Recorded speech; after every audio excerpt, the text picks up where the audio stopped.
अच्छा, chemical kinetics का topic 4.1 rate of A chemical reaction. Okay, तो सभी ने बुक से कुछ डाउट पूछ रहे हो, तो इसीलिए हमने बुक के लाइन बाय लाइन क्या लिखा है उसको बता रहा हूँ। ठीक है बेटा, तो इसीलिए आज यूट्यूब में क्लास नहीं लेके तो मैंने लाइन टू लाइन बता देता हूँ, उसमें तुम्हारा थोड़ा आसान हो जाएंगे। ओके, तो इसमें जो दिया गया, some reaction such as ionic reactions occur very fast. For example, precipitation of silver chloride occur instantaneously by mixing of aqueous solution of silver nitrate and sodium chloride. तो ये वेरी फास्ट रिएक्शन है। On the other hand some reaction are very slow, for example rusting of iron in the presence of air and moisture, and there are reaction like inversion of cane sugar and hydrolysis of starch which proceed with moderate speed. तो यहाँ से बेटा एक question के थोड़ा ध्यान रखना, इसमें ये बात हो सकता है कि वेरी फास्ट रिएक्शन में कौन है। Very fast, for example precipitation of silver chloride occurs instantaneously by mixing aqueous solution of silver nitrate and sodium chloride. फिर स्लो रिएक्शन का एग्जांपल जो है rusting of iron in the presence of air and moisture, ये जरूर लिखना है। And moderate reaction जो है inversion of cane sugar and hydrolysis of starch. Inversion of cane sugar, तो एक वर्ड आ रहा है कि इन्वर्सन, तो कभी कभार लगता है इन्वर्सन क्या होता है, तो अभी एक्चुअली ऑप्टिकली एक्टिव शुगर होती है। ओके, एक होता है डेक्स्ट्रो, एक होता है लेवियो। तो डेक्स्ट्रो लेवियो में चेंज होना, लेवियो डेक्स्ट्रो में चेंज हो जाना, तो इसको क्या बोलते हैं, इन्वर्सन ऑफ शुगर। ओके, तो वो तुम्हारे केमिस्ट्री का बायोमोलिकुल्स चैप्टर में दिया है। ओके बेटा, उसके बारे में डिटेल्स में वहाँ पे जाकर हम लोग बताएंगे। ठीक है, which process with the moderate speed, can you think of more example from each category? Okay, inversion of cane sugar, मान लो इसमें किसी का डाउट हो रहा है तो उसके लिए सेपरेट वीडियो बना देंगे।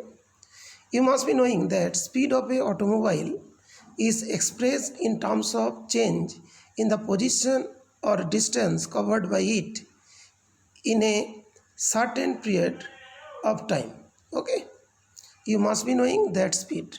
तो बेटा एक चीज़ हुआ कि ये जो इस पैरा में क्या हो सकता है, यहाँ पे होमवर्क जो है, यहाँ पे जो होमवर्क की बात होगी पर इसी लिख देता हूँ। यहाँ पे होमवर्क जैसे 1 2 3 वाला हुआ, 3 question. Give example of very fast reaction, slow reaction and moderate reaction. तो स्लो रिएक्शन में जब लिखोगे rusting of iron in the presence of air and moisture, लिखने भूल मत जाना। ठीक है बेटा, ये हो गया तुम्हारा फर्स्ट पैरा। दूसरी बात होता है कि जो नेक्स्ट में आ रहा है, you must be knowing the speed of a automobile is expressed in terms of change of position और distance covered by it in a certain period of time. 9th class ही पढ़ रहे हो। Similarly the speed of a reaction और the rate of a reaction can be defined as the change in concentration of a reactant और product in unit time to be. तो अभी देखो rate of reaction कैसे लिखा जा रहा है, द स्पीड और rate of reaction can be defined as the change of concentration of reactant और product in unit time. Specifically बताने के लिए बताया जाता है, देखो rate of decrease in concentration of any one of the reactant, the rate of increase in concentration of any one of the product. Product का concentration increase हो जाता है और रिएक्टेंट का डिक्रीज हो जाता है। कोई हाइपोथेटिकल मतलब मान लिया R for reactant, P for product. 1 mole of the reactant are produces 1 mole of product P if R1 and P1 are the concentration of R and P respectively at time T1 and R2 and P2 are the concentration of reactant and product at time T2। तब time कितना गया, T2 minus T1। Reactant में concentration में कितना difference हुआ, R2 minus R1। Product में कितना हुआ, P2 माइनस P1। तब हम लोग ऐसे लिख सकते हैं, decrease in concentration R upon time taken is the rate. तो जो रिएक्टेंट होता है डिसअपियर होता है, तो इसीलिए बोलते हैं rate of disappearance of R, तो minus delta R upon delta T। Okay, दूसरा जो है नेक्स्ट पेज में, rate of appearance of P equals to increase in concentration of P upon time taken. तो यहाँ पे प्रोडक्ट बढ़ जाते हैं, इसीलिए प्लस साइन लिखा गया। ठीक है बेटा, Since delta is negative quantity, as concentration of reactant decreasing, it is multiplied with -1 to make the rate of reaction is positive quantity. Okay, तो पॉजिटिव क्वांटिटी के लिए क्या होगा, तो उसको -1 से इंटू किया जाता है. Equation 4.1 and 4.2 give above represent average rate of reaction. तो यहाँ पे जो हम लोग पढ़ रहे हैं एवरेज रेट ऑफ रिएक्शन, तो यहाँ पे आ गया होमवर्क क्वेश्चन 4. क्वेश्चन 4 में क्या बोला जाएगा, define average rate of reaction with respect to appearance of product और disappearance of reactant. Okay, homework 4 हो गया. इसके बाद एक पार्ट आता है average rate depends upon the change in concentration of reactant और product and time taken that to change. Okay, average rate किसके ऊपर डिपेंड करता है, that is change in concentration of reactant और product and the time taken that change. तो यहाँ पे homework 5 लिख देता हूँ. 5 यहाँ पे कि on which average rate depends, average rate of reaction depends. तो number 1 change in concentration of reactant और product and the time taken for that change to occur. तो अभी देखो नीचे जो ग्राफ दिया इसमें सभी बच्चे को बहुत डाउट होती है, ये ग्राफ कैसे हुआ.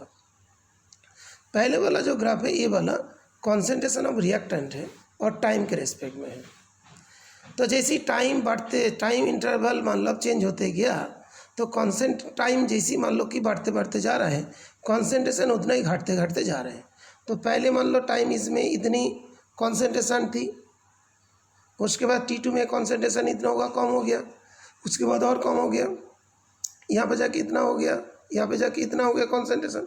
फिर सारे पॉइंट्स को जोड़ दोगे तो एक ग्राफ आ जाएंगे जहाँ पे दिखाई दे रहा है इसका जो मतलब कोई भी पॉइंट में ऐसा स्लोप ड्रॉ करोगे वो क्या होगा, नेगेटिव होगा. ओके, प्रोडक्ट जो है, प्रोडक्ट यहाँ पे देखो जैसे इसमें प्रोडक्ट थोड़ा कम था, टाइम बढ़ा प्रोडक्ट बढ़ गया, और टाइम बढ़ा तो और बढ़ गए, और टाइम बढ़ा तो और बढ़ गया, और टाइम बढ़ा तो और बढ़ गई. तो ये बढ़ते बढ़ते बढ़ते बढ़ते जा रहे हैं. एक टाइम में क्या होगा, जैसे पैरालाइन जैसा आ जाएगा, मतलब प्रोडक्ट सैचुरेटेड पोजीशन में आ जाएंगे. तो ये जो ग्राफ है एवरेज रेट का बता रहे हैं विद रिस्पेक्ट टू प्रोडक्ट. आज मान लो टी पॉइंट में, तो ये जो ग्राफ है ये क्या होता है, एवरेज. अभी कोई इंस्टेंट में उसका रेट क्या है, कोई भी इंस्टेंट मतलब टी इंस्टेंट में बताना है, तो इस पॉइंट में टेंजेंट ड्रॉ करेंगे. तो इसमें ग्राफ में टेंजेंट ड्रॉ करेंगे. टेंजेंट ड्रॉ करने के बाद ये कितना एंगल है फाइंड कर लेंगे. सपोज थीटा एंगल हो रहा है, सपोज 30 डिग्री मान लेते, तो tan 30 डिग्री इक्वल्स टू क्या होता है, 1/√3. तो इसका रेट क्या होगा, 1/√3 होगा. तो एवरेज रेट ऑफ रिएक्शन का जो ग्राफ बनता है उसमें से इंस्टेंटेनियस मतलब जहाँ पे टाइम इंटरवल बहुत ही कम है उसको क्या बोलते हैं, dp/dt, that is the slope. यहाँ पे लिखा ना, स्लोप मतलब क्या होता है, tan थीटा. कुछ बच्चे को ज़्यादा अच्छा से समझ में नहीं है तो और एक बार हम बता देते हैं. देखो ये जो है ना बेटा, यहाँ पे जो इस पॉइंट में हम लोग इंस्टेंटेनियस मतलब जो रेट फाइंड करना चाहते हैं, तो यहाँ से एक हम लोग स्लोप ड्रॉ कर दिए. ठीक है बेटा, तो ये वाला कितना हुआ, थीटा हुआ. ठीक है बेटा, ओनली ऊपर ऊपर नहीं पढ़ना, बुक की एक एक लाइन पढ़ना बहुत ही ज़रूरत है, इसीलिए बुक से हम बता दिए. ठीक है बेटा, ये हो गया. तो यहाँ पे मतलब थीटा 30 डिग्री एंगल हो रहा है, ये तो ग्राफिकली होगा. तो tan 30 इक्वल्स टू कितना होता है, 1/√3 होता है. तो इतना मोल पर सेकेंड इसका इंस्टेंटेनियस रेट होगा. तो एवरेज रेट का पहले ग्राफ बनता है और जिस टाइम में उसका इंस्टेंटेनियस रेट फाइंड करना है उसी पॉइंट में एक टेंजेंट ड्रॉ कर दो. वो पॉजिटिव एक्स एक्सिस मतलब टाइम एक्सिस के साथ जो एंगल करेंगे उसका टेंजेंट ड्रॉ कर लो, that will be instantaneous rate of reaction. Okay, आज बात आता है होमवर्क की, हर बार यही तो काम होते.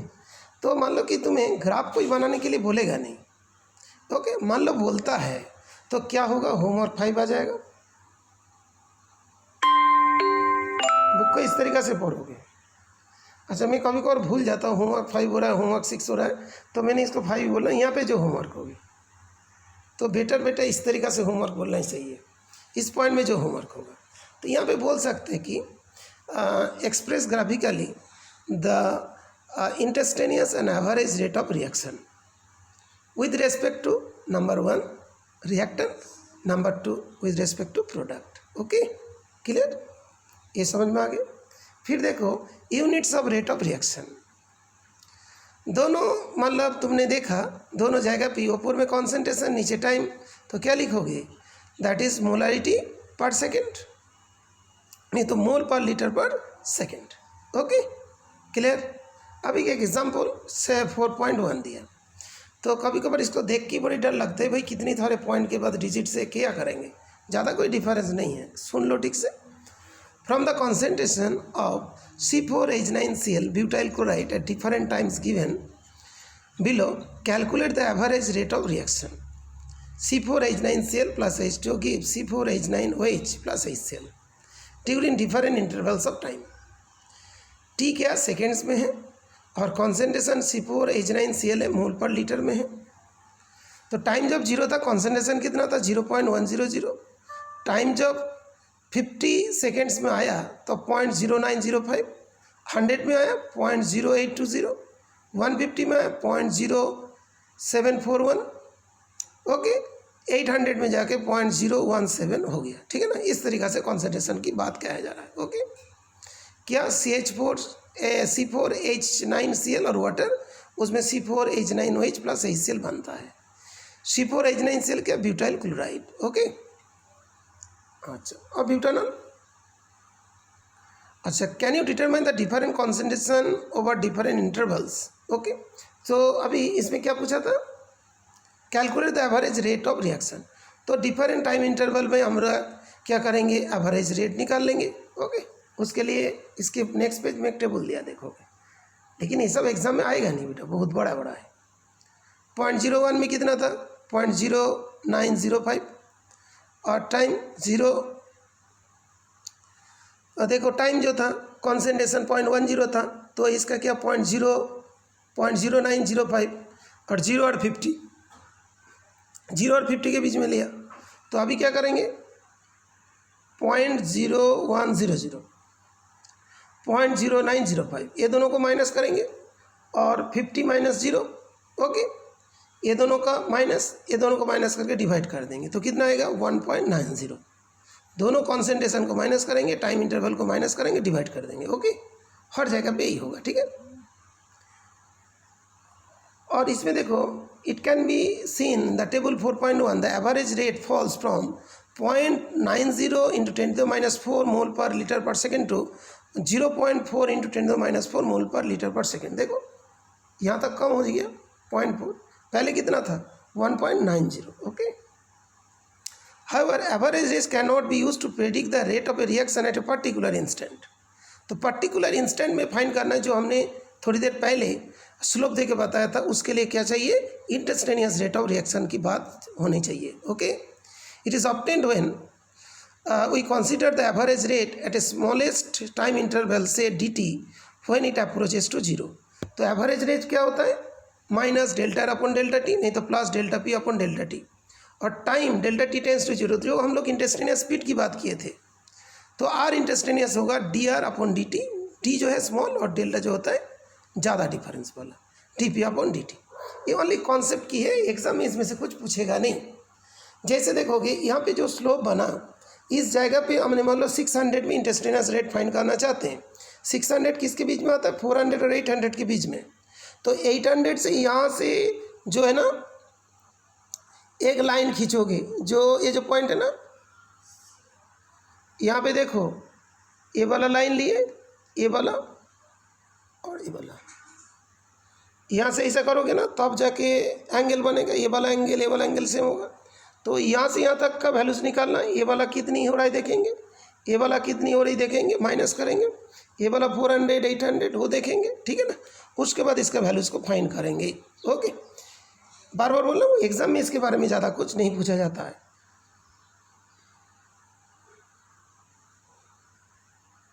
ये देखो 600 में लिखा ना, माइनस जो दोनों पॉइंट्स दिया था उसमें से क्या हुआ 0.0165 और 0.037 वो जो लाइन मैंने खींचा था, और एक बार बता दो,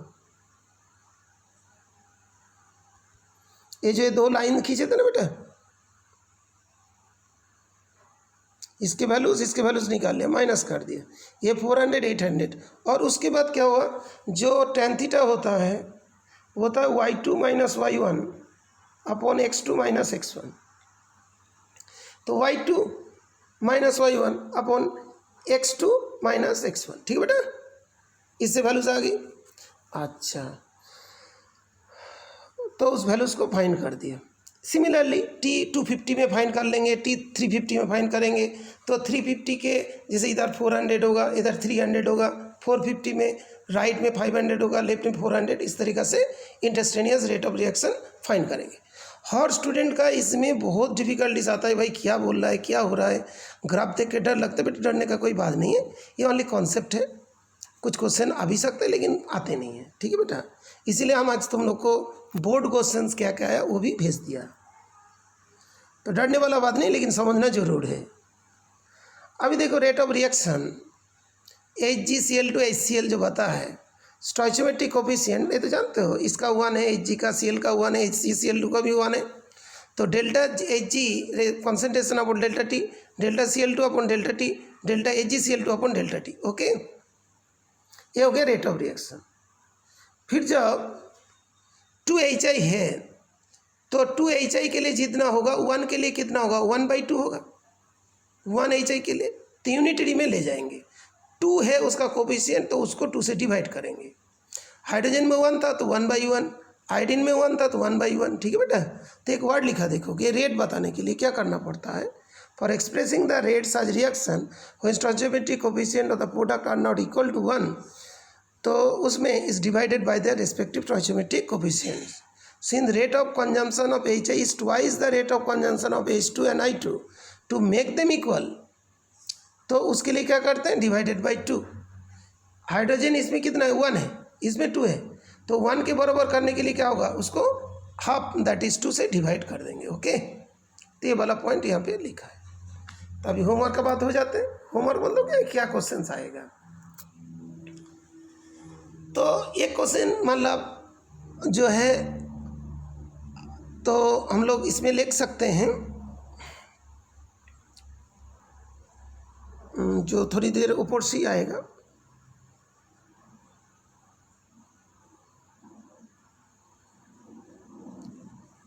how can you determine the rate of reaction when a chemical reaction is given with the help of their stoichiometric coefficient. Okay बेटा, तो एक एग्जांपल Hg प्लस Cl2 का ले लेना, एक HJ वाला लेना। ओके बेटा, तो यहाँ पे Br वाला भी 5 है तो 1/5, BrO3 माइनस तो 1 है, 6H प्लस 1/6 माइनस क्यों हो रहा है, बिकॉज रिएक्टेंट है। राइट में 1/3 इस तरीक़ा से, ठीक है बेटा। फिर देखो एक क्वेश्चन दिया है, इसमें से और अच्छे से समझ में आ जाएगा। N2O5 nitrogen pentoxide in CCl4 318 Kelvin has been studied by monitoring the concentration of N2O5 in the solution. Initially the concentration of N2O5 is 2.33 mole per liter, and after 184 minutes it is reduced to 2.08 mole per liter. The reaction takes place according to the equation. 2N2O5 gas gives 4NO2 gas plus O2 gas. Calculate average rate of reaction in terms of hours, minutes, seconds. What is the rate of production of NO2 during this period? देखो इंटरेस्टिनेस नहीं पूछा, बोला था ना इंटरेस्टिनेस नहीं पूछते हैं। Average rate तो क्या रिएक्शन में N2O5 का सामने 2 है तो कितना लिखेंगे, माइनस अप, नहीं तो माइनस अंदर की तरफ लिख दिया, तो minus up 2.08 minus 2.33 mole divided by 184 कि 184 मिनट्स था, तो उसमें आ जाएंगे मिनट्स से। मिनट्स को आवर में चेंज करोगे, मिनट्स को मिनट में चेंज करोगे, तो उसके बाद एक एक वैल्यूज आ जाएगा। ठीक है बेटा, क्योंकि क्वेश्चन में पूछा कि देखो average rate of in terms of hours, minutes and seconds. Okay, लेकिन क्वेश्चन में जो दिया था मिनट वाला तो डायरेक्ट आ जाएंगे, उसके बाद मिनट्स को आवर में चेंज करोगे। It may be remember that rate equals to 1/4 delta into upon delta, because N2O4 के रेस्पेक्ट में लेंगे तो क्या होगा 1/4 होगा, उसके रेस्पेक्ट में उसको लिख देंगे। तो होमवर्क इस जगह पे जो हुआ, ये जो 4.1 एंड 4.2 होमवर्क में करोगे और मेरे को ज़रूर भेजोगे। और जिन लोग का बहुत पहले पहले चल रहे हैं उन लोग के लिए मैं दूसरे होमवर्क भी भेज दिया व्हाट्सएप नंबर में। ठीक है बेटा। अभी जब बुक के एक एक लाइन रीड कराना पड़ते हैं, बुक को तो बेटा प्राइमरी रीड करना पड़ते हैं, इसीलिए लाइन टू लाइन बुक का एक वीडियो बना देता हूँ। और जब न्यूमेरिकल का पार्ट होता है तो यूट्यूब में न्यूमेरिकल डेरिवेशन करा देते हैं। ठीक है बेटा, ओके।